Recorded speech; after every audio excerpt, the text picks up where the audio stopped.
여러분 안녕하세요. 오늘은 저번 강의에 이어서 머신러닝의 한 분야인 분류 모델에 대해서 다루면서 설명하도록 하겠습니다. 이제 본격적으로 머신러닝의 핵심 분야 분류 모델에 대해서 심층적으로 살펴보겠습니다. 분류 모델은 지도 학습의 한 유형이라고 정의할 수 있습니다. 주어진 데이터를 분석해서 사전에 정의된 여러 범주, 클래스 중에 하나로 할당하는 데 사용하게 됩니다. 입력 데이터의 특징을 이제 학습을 시켜서 새로운 이제 클래스를 예측하는 것이죠. 이때 예측 변수와 클래스 레이블 간의 관계를 우리는 모델링에서 이루어지게 됩니다. 분류 모델은 다양한 분야에서 광범위하게 활용되고 있습니다. 예를 들어서 의료 이미지 분석에서는 종양의 악성 여부를 판별하고 금융거래에서는 사기성 거래를 감지해서 사용이 되고요. 자연어 처리 같은 경우에는 이제 텍스트에서 감성 분석을 통해서 긍정인지 부정인지를 분류해서 활용하게 되고 있습니다. 분류 모델의 주요 목표는 새로운 데이터, 클래스를 정확하게 예측하는 것입니다. 이를 위해서 모델은 학습 데이터에서 패턴과 규칙을 추출해서 이를 기반으로 일반화된 의사결정 규칙을 생성하게 됩니다. 궁극적으로 분류 모델은 주어진 데이터에 대한 예측 정확도를 극대화하고 오류를 최소화하는 것을 목표로 하고 있습니다.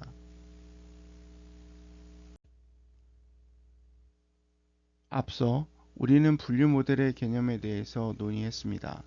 이제는 성공적인 분류 모델 구축을 위해서 핵심 요소 중의 하나인 데이터 유형에 대해서 자세히 살펴보겠습니다.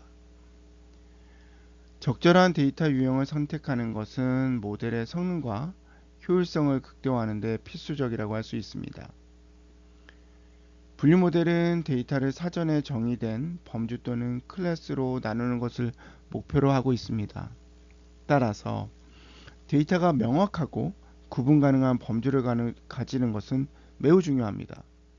예를 들어서 의료 진단 시스템을 구축한다라고 예를 들어보면 질병의 유형이나 중증도, 진행 단계 등을 명확하게 정의해야 하겠습니다.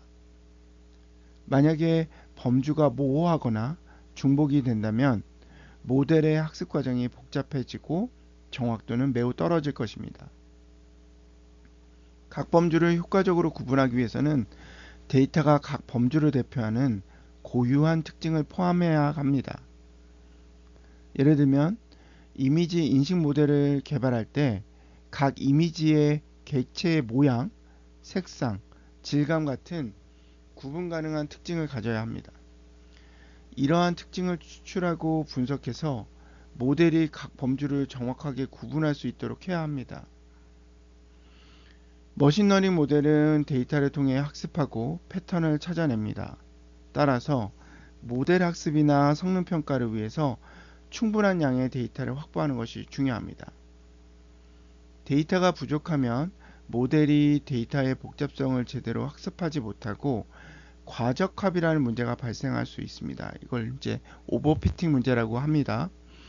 과적합이라는 것은 모델이 학습 데이터에 지나치게 특화되어서 새로운 데이터에 대한 예측 능력이 떨어지는 현상을 말합니다. 특히 딥러닝과 같이 복잡한 모델일수록 더 많은 데이터가 요구됩니다. 각 범주에 대한 데이터가 불균형하게 분포되어 있는 경우에 모델이 편향될 수 있습니다. 예를 들면 희귀한 질환, 희귀질환 진단 모델을 개발하는 경우가 있다고 가정해 보겠습니다. 정상 데이터에 비해서 질병 데이터가 훨씬 적을 수 있습니다. 이러한 경우에는 모델은 정상 데이터에 편향되어서 질병을 제대로 진단하지 못할 수 있습니다. 따라서 데이터 세트의 균형을 맞추는 다양한 기법들을 적용할 필요가 있습니다. 적은 범주의 데이터를 우리는 증감시키는 이제 오버 샘플링 기법이나 많은 범주의 데이터를 줄이는 언더 샘플링 기법을 활용할 수 있겠습니다. 결론적으로 분류 모델을 구축할 때는 데이터의 유형, 특징, 양, 균형 등을 종합적으로 고려해 볼 필요가 있겠습니다. 분류 모델의 학습 원리에 대해서 알아보겠습니다.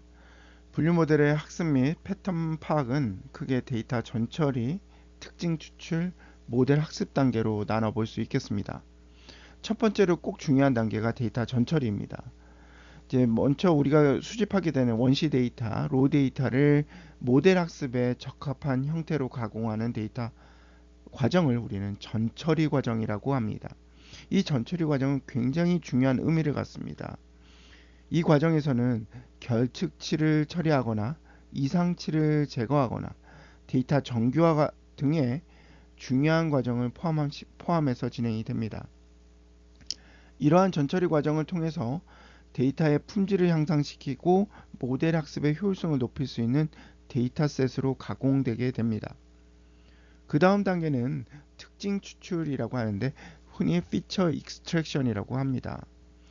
데이터에서 모델 학습에 유용한 특징들을 추출하는 과정이 되겠고요. 이미지 인식에서는 픽셀의 값, 색상, 질감, 특징이 될 수 있고 이제 자연어 처리 같은 경우에는 단어 빈도, 문장 길이, 문법적 구조 이런 것들이 이제 특징으로 사용이 됩니다.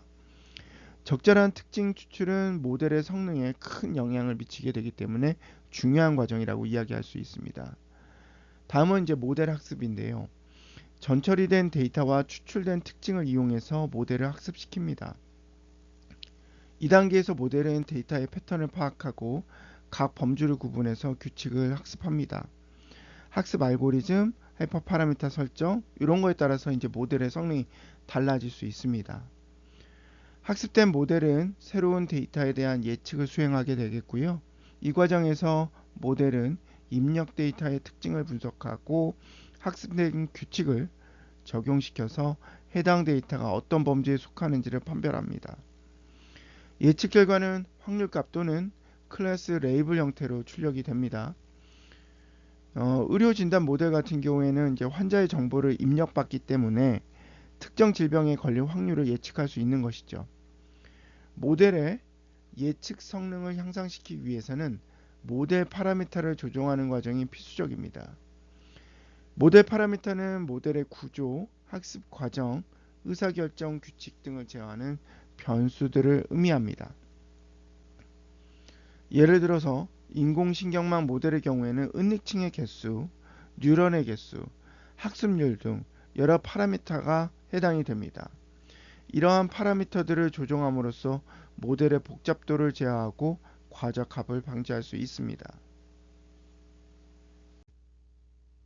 분류 모델의 학습 원리에 대해서 자세히 알아봤습니다.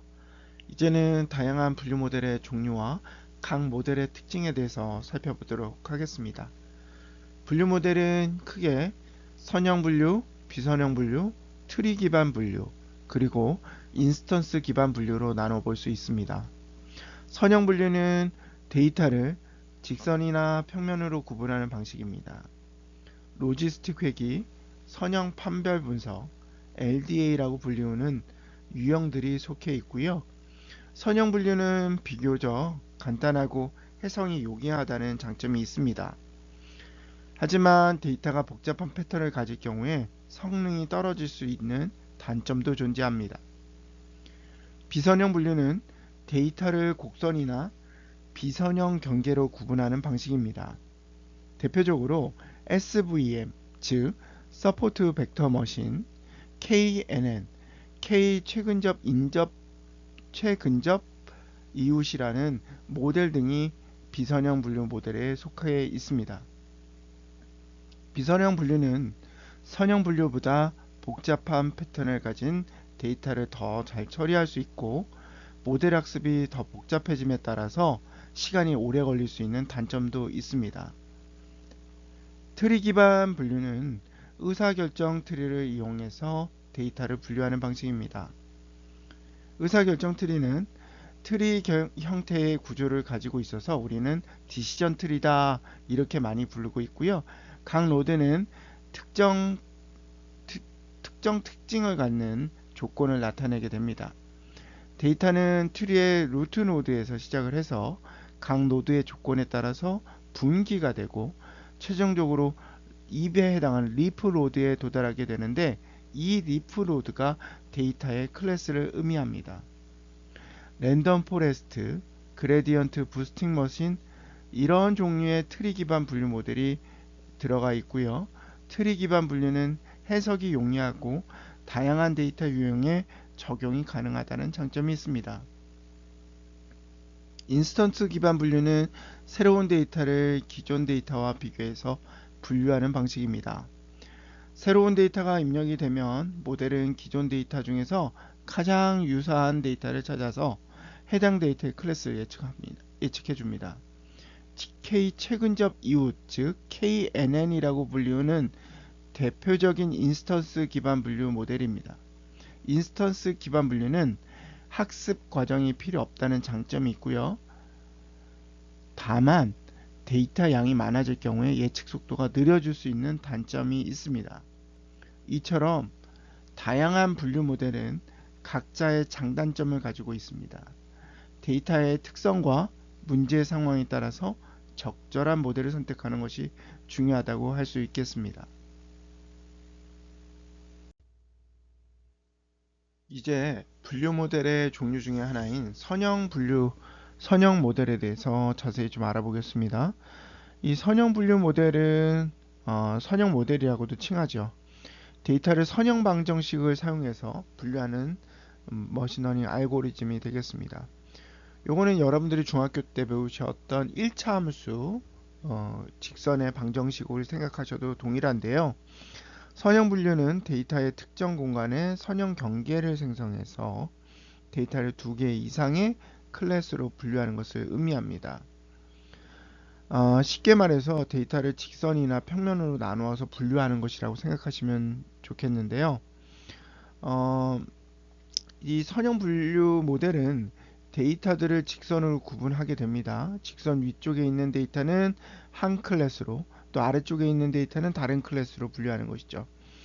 선형 분류는 여러 가지 장점을 가지게 됩니다. 첫째, 직관적이기 때문에 이해하기가 쉽죠. 그 다음에 선형 방정식은 비교적 단순한 수학적 개념입니다. 말씀드렸다시피 1차 함수의 연속성에 있기 때문에 대단히 쉬운 수학적 개념입니다. 그래서 모델을 쉽게 이해하고 구현할 수 있습니다. 두 번째로는 선형 분류는 데이터셋에 대한 이해도를 높여줍니다. 선형 경계를 통해서 어떤 특징이 클래스 분류에 중요한 역할을 하는지 쉽게 파악할 수 있기 때문입니다. 하지만 이 선형 분류는 몇 가지 단점도 존재합니다. 첫 번째로 비선형 데이터를 분류하는 데에는 적합하지 않아요. 데이터가 복잡한 패턴을 가지고 있을 경우에는 선형 경계로는 정확하게 분류하기 쉽지 않기 때문입니다. 둘째, 데이터에 많은 노이즈가 있을 경우 성능이 저하될 수 있습니다. 노이즈는 데이터 불규칙성이나 오류를 의미하는데요. 선형 분류는 이러한 노이즈에 민감하게 반응하기 때문에 잘못된 분류 결과를 도출할 수 있습니다. 선형 분류는 간단하고 해석이 용하다는 장점이 있지만 비선형 데이터나 노이즈가 많은 데이터는 적합하지 않을 수 있습니다. 따라서 데이터의 특성을 고려해서 선형 분류 모델의 적용 여부를 결정하는 것이 좋겠고요. 이제 우리가 요 뒤에 유사하게 나오는 것이 바로 로지스틱 회귀 분석인데요. 뒷장에서 다시 한번 살펴보도록 하겠습니다. 네, 앞서서 이제 선형 분류 모델 개념 설명드렸습니다. 이번에는 이제 선형 분류의 또 다른 로지스틱 회귀 모델에 대해서 좀 알아볼게요. 이 로지스틱 회귀는 조금 애매합니다. 이름 때문에 회귀 분석의 일종으로 오해하고 또 분류되는 경우도 있는데요. 실제로는 데이터를 분류하는 데 사용되는 강력한 알고리즘 중에 하나입니다. 따라서 이 알고리즘은 선형 회귀 분석 아이디어를 확장해서 결과값을 0과 1 이렇게 두 값으로만 확률값을 변환합니다. 시그모이드 함수를 이용해서.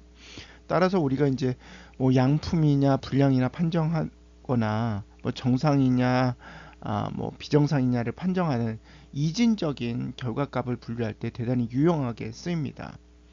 특정 사건이 발생한 확률 또는 데이터가 특정 범주에 속할 확률을 예측한다라고 이야기할 수 있겠죠. 이 로지스틱 회계의 핵심은 바로 오즈와 로짓 변환이라는 개념이에요. 사실은 이제 이런 건 이제 확률과 관련이 돼 있기 때문에 이미 여러 가지 학문 분야에서 많이 쓰였죠. 뭐 경제학이나 경영학, 산업공학 여러 분야에서 많이 사용해 왔던 그런 개념인 중에 하나입니다. 이 오즈라는 거는 아마 아즈라고도 읽고 오즈라고도 있는데 ODDS라고 해서 어떤 사건이 발생할 확률과 발생하지 않을 확률의 비율을 의미합니다. 예를 들어서 어떤 팀이 경기에서 이길 확률이 70%라고 하면 이길 확률과 질 확률의 비율, 즉 이런 거를 우리는 오즈라고 얘기하는데 뭐 70과 30, 요걸 70과 30을 이렇게 나눠주면 2.33이 되잖아요. 그래서 70 나누기 30이라고 하면 2.33이 된다. 요런 것들이 바로 오즈라는 개념이 될 것이고요. 로짓 변환이라는 개념은 오즈의 자연 로그를 우리가 취한 값을 이야기하거든요. 그래서 로짓 변환을 통해서 확률값을 마이너스 무한대에서 플러스 무한대까지의 범위로 변환할 수 있겠습니다. 이런 오즈와 로짓 변환을 이용해서 로지스틱 회계는 선형 회계 분석의 결과를 확률적 값으로 변환시켜 줄 수 있고 이를 통해서 데이터를 분류하는 모델이 되겠습니다. 이제 아까 서두에 말씀드렸지만 로지스틱 회계에서는 시그모이드 함수의 개념이 적용이 되어 있어요. 아시는 바와 같이 시그모이드 함수는 S자 형태의 곡선을 가지고 있잖아요. 입력값을 0과 1 사이 값으로 변환하는 역할을 하죠. 따라서 로지스틱 회계 모델은 선형 회계 분석 결과를 시그모이드 함수에 입력해서 확률값을 얻어내고 이를 기반으로 해서 데이터를 분석하는 모델이다. 이렇게 기억을 하시면 좋겠습니다. 이처럼 로지스틱 회계는 오즈, 로짓 변환, 시그모이드 함수 이런 개념들을 통해서 데이터를 확률적으로 분류하는 강력한 모델이자 알고리즘이라고 정의할 수 있겠습니다. 이제 트리 기반 분류 모델의 핵심 알고리즘인 의사결정 트리에 대해서 좀 더 심층적으로 알아보도록 하겠습니다. 이제 의사결정 트리는 데이터를 분류하기 위해서 트리 형태의 구조를 사용하는 알고리즘인데요. 마치 나무가 뿌리에서 시작해서 가지를 뻗어나가듯이 데이터의 특징에 따라서 단계별로 분류를 진행하는 것입니다. 의사결정 트리는 노드와 가지로 구성되어 있는데요. 이 노드는 데이터를 분류하기 위한 질문이나 조건을 나타나게 됩니다. 이제 루트 노드는 트리의 시작점을 나타내는 노드가 되고요. 내부 노드라는 것은 루트 노드와 립이라는 리프 노드 사이에 있는 노드, 특정 특징에 대해서 조건을 가지고 데이터를 분할을 시켜주는 역할을 합니다. 리프 노드, 즉 잎사귀에 해당하는 리프 노드는 트리 끝에 있는 노드가 되겠고요. 최종적인 분류 결과를 나타내는 노드라고 할 수 있겠습니다. 아울러서 이제 브랜치라고 가지가 있는데요. 노드에서 다른 노드로 연결되는 선을 우리는 가지라고 이야기합니다. 조건에 대한 답에 따라서 데이터가 이동하는 경로를 의미하죠. 자, 의사결정 트리, 또 다른 말로는 영어로 디시전 트리라고 하는데 각 노드에서 데이터를 가장 잘 분류할 수 있는 특징을 선택하고 그 특징에 대해서 조건을 설정해서 데이터를 분할하게 됩니다. 이 과정을 반복해서 수행해서 트리는 커지게 되고 성장시킨다는 표현을 합니다. 최종적으로 리프로드에 도달하면 데이터의 클래스가 예측이 되는 것이죠. 이 디시전 트리, 즉 의사결정 트리는 다양한 분류 모델 문제에서 폭넓게 활용이 가능한데요. 이제 뭐 의료계 같은 경우에는 환자의 증상이나 검사 결과를 기반으로 해서 질병을 진단하거나 치료법을 결정할 때 사용이 가능하고요. 금융 인더스트리로 가져가면 이제 고객의 신용 정보, 거래 내역 이런 것들을 분석해서 신용 등급을 평가해서 대출 승인을 이제 판단하는 대출을 해줄까 말까 이렇게 판단할 때도 활용이 가능합니다. 또 이제 우리 현업에 같은 경우에는 마케팅이나 제조 같은 데 많이 쓸 수 있는데요. 고객의 구매 패턴, 선호도 이런 것들을 이제 분석해서 타겟 마케팅을 수행해서 상품 추천 시스템을 만들 때도 활용이 가능한 알고리즘이 되겠고요. 제조 같은 경우에 이제 제품 불량 여부를 판별해서 생산 공정을 최적화할 때 사용이 가능합니다. 이것 외에도 굉장히 많은 분야에서 활용이 가능한데요. 이제 이해하는 것이 굉장히 쉽고 직관적이면서 해석이 용이하다는 게 가장 큰 요 모델이자 알고리즘의 장점이 되겠습니다. 그리고 다른 복잡한 머신러닝 알고리즘에 비해서 학습 속도가 상당히 빠른 편입니다. 아울러서 중요한 특징과 덜 중요한 특징을 자동으로 선택해서 모델의 성능을 향상시키는 데 조금 더 도움이 되는 모델이기도 합니다. 다만 어떠한 머신러닝 모델이나 알고리즘도 동일하지만 이 의사결정 트리도 우리가 주지하고 조심해야 될 포인트들이 몇 가지 있는데요. 바로 과적합이라는 부분이에요. 오버피팅이라고 부르죠. 학습 데이터에 지나치게 적합되어 있어서 새로운 데이터에 대해서 예측력이 떨어지게 되는 현상, 요거를 우리는 오버피팅 났다라고 이야기하는데, 모델이 학습 데이터의 노이즈까지 학습하기 때문에 이런 현상들이 자주 발생할 수 있습니다. 항상 우리가 견제해서 지켜보고 오버피팅을 줄이기 위한 노력들을 머신러닝에서는 진행해야 합니다. 아울러서 복잡한 트리 구조가 생길 수 있어요. 트리의 깊이가 깊어질수록 구조가 복잡해지고 해석이 어려워질 수 있기 때문에 오버피팅, 과적한 문제가 발생할 가능성이 생깁니다. 아울러서 이제 학습 데이터의 작은 변화에도 트리 구조가 이제 바뀌게 되거든요. 이럴 때 이제 모델의 안정성이 떨어질 수 있기 때문에 요 점 또한 우리가 주의해야 될 것 같고요. 언제나 그렇듯이 특정한 특징에 편향되게 되면 바이어스 데이터가 되기 때문에 분류를 수행할 수 함에 있어서 바이어스된 결과를 만들 수도 있다. 이런 관점은 항상 우리 머신러닝 어떤 모델에서 나오는 경고이자 단점 포인트니까 우리가 이런 점들을 알아둬야 하겠습니다.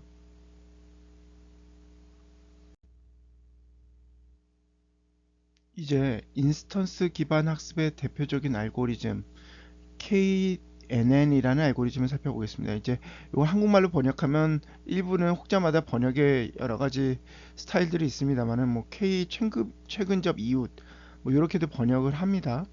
근데 이제 전 세계적으로 KNN 모델 또는 알고리즘이라고 이렇게 칭하고 있고요. KNN은 새로운 데이터를 분류할 때 기존 데이터에서 가장 가까운 이웃들을 참고하는 알고리즘입니다. 우리 일상생활하고 비유해서 이제 설명을 해보면 우리가 이제 새로운 친구를 사귈 때 주변 친구들의 성향을 보고 그 친구를 이 친구는 이런 친구일 거야 라고 판단하는 경우가 많잖아요. 그런 것과 유사하다고 생각하시면 되겠습니다. 그래서 KNN 알고리즘은 어떻게 보면 일부에서 닉네임으로 레이지 학습을 한다라고 해서 게으른 학습, 레이지 러닝 알고리즘 또는 사례 기반 학습을 한다 그래서 인스턴스 베이스드 러닝 알고리즘이라고 이렇게 부르는 경우도 있습니다. 왜냐하면 KNN은 모델 학습 단계가 따로 존재하지 않습니다. 다시 말해서 미리 모델을 학습하는 대신에 새로운 데이터가 입력될 때마다 기존 데이터와의 유사도를 측정해서 분류를 수행합니다. KNN 알고리즘의 핵심 아이디어는 유유상종입니다. 비슷한 특징을 가진 데이터들은 이제 같은 범주에 속할 가능성이 매우 높다라는 가정을 기반으로 하고 있기 때문입니다. 예를 들면 키가 크고 운동을 좋아하는 사람들은 농구를 좋아할 확률이 높다고 예측하는 것처럼 말이죠. 이제 KNN 분류 방법은 이제 세 가지 정도로 나눠서 하는데요. 뭐 여기서 구체적인 알고리즘을 다 소개할 수는 없습니다만은 세 단계를 간단하게 말씀을 드리면 첫 번째가 거리 계산이에요. 새로운 이제 데이터가 왔을 때 기존 데이터와의 사이의 거리를 계산합니다. 우리가 학교 다닐 때 유클리드한 거리를 구했던 거 있죠? 그거나 이제 맨하튼 거리 구하는 방식 또는 코사인 유사도 구하는 방식 등 여러 가지의 이렇게 거리 계산하는 방법들이 사용이 될 수 있습니다. 어떤 거리 측정 방법을 사용하는지에 따라서 결과가 달라질 수는 있기 때문에 데이터의 특성에 맞는 적절한 방법을 선택하는 것이 중요하고요. 두 번째 단계가 이웃을 선택하는 건데, 계산된 거리를 기반으로 가장 가까운 K개의 이웃 데이터를 이제 위치를 선택해서 진행이 됩니다. 여기서 K라는 것은 이제 미주수죠. 사용자가 지정하는 우리의 값입니다. n개처럼 K개라고 지정을 해 놓은 거고요. K값에 따라서 모델의 성능이 달라질 수 있습니다.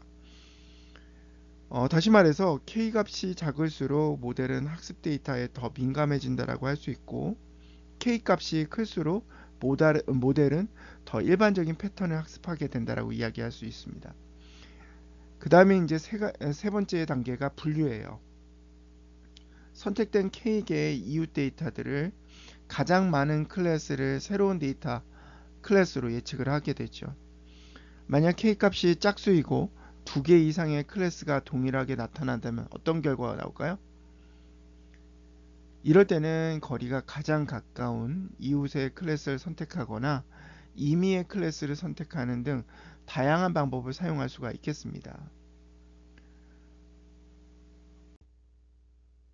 이제 비선형 분류 모델의 강력한 도구인 서포트 벡터 머신이라고 불리는 SVM을 살펴보겠습니다. 이 SVM은 데이터를 가장 잘 분류하는 초평면을 찾는 알고리즘이에요. 마치 데이터 공간에 경계선을 쫙 그어서 서로 다른 종류의 데이터를 구분하는 것과 같습니다. 이 SVM 알고리즘은 데이터를 가지고 두 개의 데이터 포인트를 두 개의 양면으로 분류시켜주는 최적의 경계선, 이것을 초평면이라고 부릅니다. 하이퍼플레인이라는 용어를 쓰게 되는데요. 요거를 찾는 과정입니다. 하지만 단순히 데이터를 나누는 선을 찾는 것에 그치지 않고 두 클래스 사이의 마진을 최대화하는 초평면을 찾아줘야 됩니다. 이 마진은 경계선과 가장 가까운 데이터 포인트 사이의 거리를 의미하게 됩니다. 마진을 최대화시킴으로 인해서 새로운 데이터에 대한 일반화 능력을 향상시켜주고 오류를 줄여줄 수 있습니다. 여러분들 지금 화면에 보시는 SVM이 그림이 보이실 거예요. 두 클래스 데이터 포인트들이 존재하고 있고 SVM은 두 클래스를 가장 잘 분리하는 초평면을 찾고 있습니다. 자, 이럴 때 가능한 여러 경계선 중에서 마진을 최대화 시켜주는 초평면이 선택이 될 거예요. 마진을 최대화 시켜주는 것은 새로운 데이터가 입력되었을 때 분류 오류를 줄인다라고 말씀을 드렸고, 이 SVM은 선형 분류뿐만 아니라 비선형 분류에서도 사용이 가능해요. 실제 데이터는 선형으로 분리되지 않는 경우가 있기 때문에 이러한 경우에는 SVM은 커널 트릭이라는 것을 이용하게 되고요. 데이터를 고차원 공간으로 매핑을 시킵니다.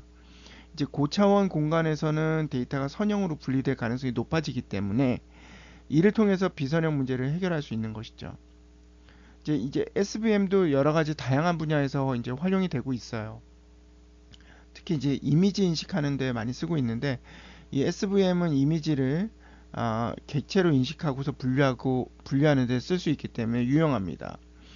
예를 들면 우리가 코로나 때 많이 썼던 이제 디텍션 하는 것들 많았잖아요. 사람 얼굴 인식, 문자 인식, 의료 영상 분석 이런 데 쓸 수 있고요.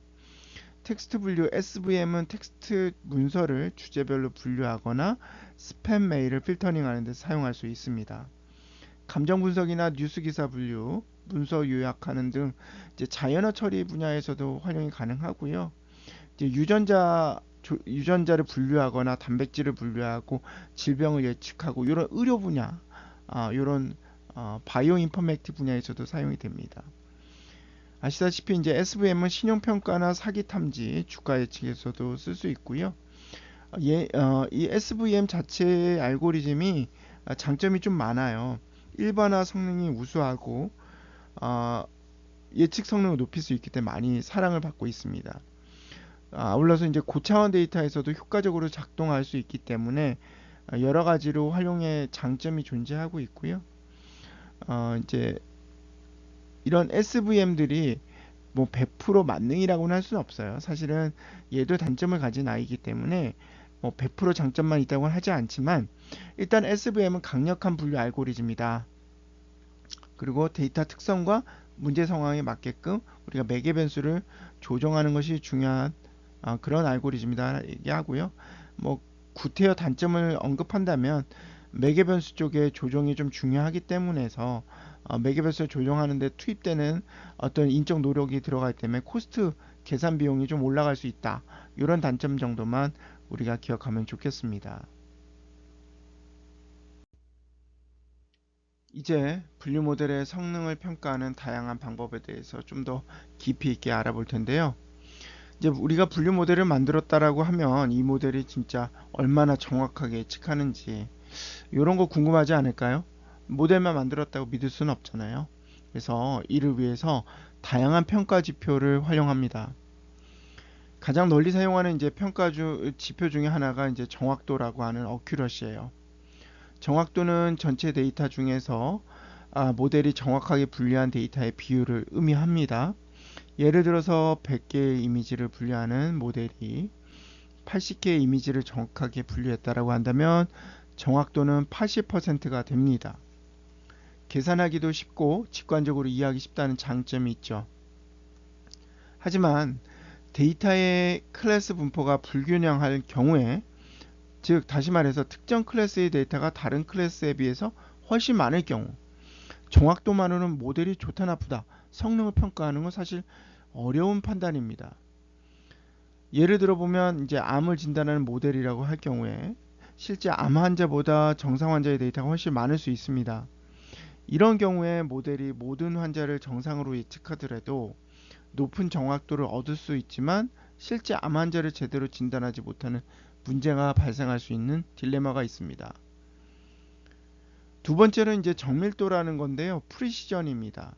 이 모델이 파지티브 양성으로 예측한 또는 플러스로 예측한 데이터 중에 실제로 양성인 데이터의 비율을 얘기합니다. 그쵸? 뭐 긍정이라고 할 수도 있고 양성이라고 할 수도 있고 파지티브라고 할 수도 있고 true라고도 할 수 있습니다. 즉 모델이 얼마나 정확하게 양성을 예측했는지를 나타내는 거예요. 스팸 메일 분류를 한다고 했을 때 정밀도는 모델이 스팸 메일로 분류한 메일 중에서 실제 스팸 메일의 비율을 의미합니다. 정밀도가 높다는 건 모델이 양성으로 예측한 것들 중에서 실제로 양성의 비율이 높다는 것을 의미하죠. 그래서 얘는 대부분 이제 false와 positive 개념으로 분석을 해요. 그래서 실제로는 음성인데 양성으로 잘못 예측하는 경우를 최소화해야 하는 경우에 중요한 지표로 사용이 됩니다. 세 번째로 이제 리콜 또는 재현율이라고 부르는 기준이 있습니다. 실제 양성인 데이터 중에서 모델이 양성으로 예측한 데이터의 비율을 의미하는데요. 실제 양성 데이터를 얼마나 잘 찾아냈는지를 나타냅니다. 스팸 메일 분류에서 재현율은 실제 스팸 메일 중에서 모델이 스팸 메일로 분류한 메일의 비율을 의미하게 됩니다. 그렇다면 여러분 생각해 보세요. 재현율이 높다는 것은 모델이 실제 양성 데이터를 잘 찾아낸다는 의미로 해석할 수 있을까요? 맞습니다. 자, false negative, 즉 실제로는 양성인데 음성으로 잘못 예측하는 경우를 최소화해야 하는 경우에 중요한 지표가 되겠죠. 맨 마지막으로는 이제 F1 스코어라는 게 있는데요. F1 점수는 정밀도와 재현율의 조합 평균입니다. 정밀도와 재현율은 서로 트레이드 오프 관계에 있어요. 예를 들어서 이제 스팸 메일 분류를 예를 계속 들고 있는데 모든 메일을 스팸 메일로 분류하면 재현율은 100%예요. 정밀도는 매우 낮아지겠죠. 반대로 스팸 메일로 의심되는 메일만 스팸 메일로 분류하면 정밀도는 높아지지만 재현율은 낮아져요. F1 스코어는 이러한 트레이드 오프 관계를 고려해서 정밀도와 재현율을 조화롭게 반영한 지표라고 생각하시면 되겠고요. 이제 뭐 이것들을 우리는 이제 평가하는 다양한 지표들이 되게 많아요. 그래서 컴퓨전 매트릭스, 오차 행렬, 뭐 혼돈 행렬 이렇게 부르는 이 결과들을 가지고 판단하게 되고요. 이건 뭐 true positive, false positive, true negative, false negative 이렇게 네 가지로 나누어 표현합니다. 예를 들어보면 true positive는 TP라고 줄여서 말하는데 실제 양성을 양성으로 예측하는 거, false positive FP라고 부르는 거, 실제 음성을 양성으로 예측하는 거, true negative는 TN, 실제 음성을 음성으로 예측하는 경우, false negative는 FN, 실제 양성을 음성으로 예측하는 경우, 이렇게 컴퓨전 매트릭스, 오차 행렬 또는 혼동 행렬이라고 부르는 모델을 통해서 예측 오류의 유형을 파악하고 정확도, 정밀도, 재현율 여러 가지 다양한 평가 지표로 계산을 해주게 되고요. 화면에는 안 나와 있습니다만 사실은 ROC 곡선 같은 경우를 통해서 그래프적으로 우리 성능을 평가하기도 합니다. 우리는 지금까지 분류 모델의 성능을 평가하는 다양한 방법을 살펴봤습니다. 이제 마지막으로 분류 모델의 성능 향상시키는 방법도 좀 살펴볼 수 있는데요. 아무리 좋은 알고리즘을 사용하더라도 모델의 성능은 데이터 품질, 특징 선택, 하이퍼 파라미터 튜닝 같은 다양한 요인에 의해서 영향을 받을 수 있습니다. 그래서 모델을 우리가 성능을 좀 높여줘야 되겠다, 개선 활동을 하기 위해서는 첫 번째는 데이터 전처리, 요거 관심 가져야 될 것 같아요. 데이터 전처리는 모델 학습에 사용되는 데이터를 정제하고 가공하는 과정인데요. 이 부분에 신경을 써줘야지만 성능이 향상될 수 있다. 이상치 제거입니다. 데이터에 포함된 이상치는 모델 학습을 방해하고 성능을 저하시킬 수 있으니까 이상치는 잘 탐지해서 제거하는 것도 중요하겠다. 또는 적절한 조치를 취해야겠다. 세 번째는 이제 결측치 처리예요. 데이터의 결측치가 많은 경우에는 이제 바이어스가 되기 때문에 평균값, 중앙값, 최소값, 최대값 기준에 따라서 대체하거나 결측치를 포함하는 데이터를 아예 제거하는 등의 처리 방법들이 구상이 돼야 될 것 같고요. 이제 피처 엔지니어링이라는 건 이제 피처 스케일링인데요. 서로 다른 범위를 가지는 특징들을 동일한 범위로 조정하는 과정이 필요해요. 스케일링을 통해서 모델 학습의 효율성을 높이고 성능을 향상시켜야 되겠습니다. 모델 또한 선택이 되게 중요합니다.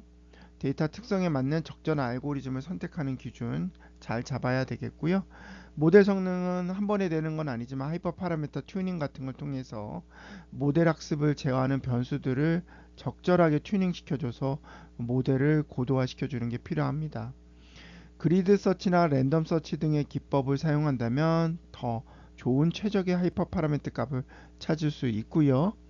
우리가 피처 엔지니어링이라고 하는 데이터에서 유용한 특징을 추출하거나 새로운 피처를 생성하는 과정, 이런 것들이 모델 학습에 필요한 정보를 더 많이 추출해주고 모델의 성능을 향상시킬 수 있습니다.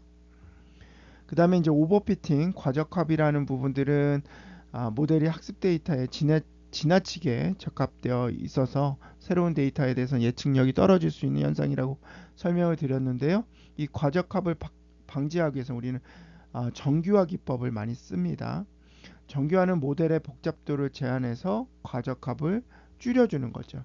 그래서 L1 정규화, L2 정규화, 드롭 아웃 같은 다양한 정규화 기법들이 있고요. 요걸 적절하게 활용해 주셔야 되겠어요. 데이터 불균형은 특정 클래스의 데이터가 다른 클래스에 비해서 훨씬 많거나 적은 현상이에요. 따라서 데이터 불균형이 이루어지면 모델 학습을 어렵게 만들고 성능을 굉장히 떨어뜨려 줍니다. 따라서 데이터 불균형을 해소하기 위해서는 오버샘플링, 언더샘플링 등의 기법을 적절하게 사용해 주는 게 중요하겠습니다.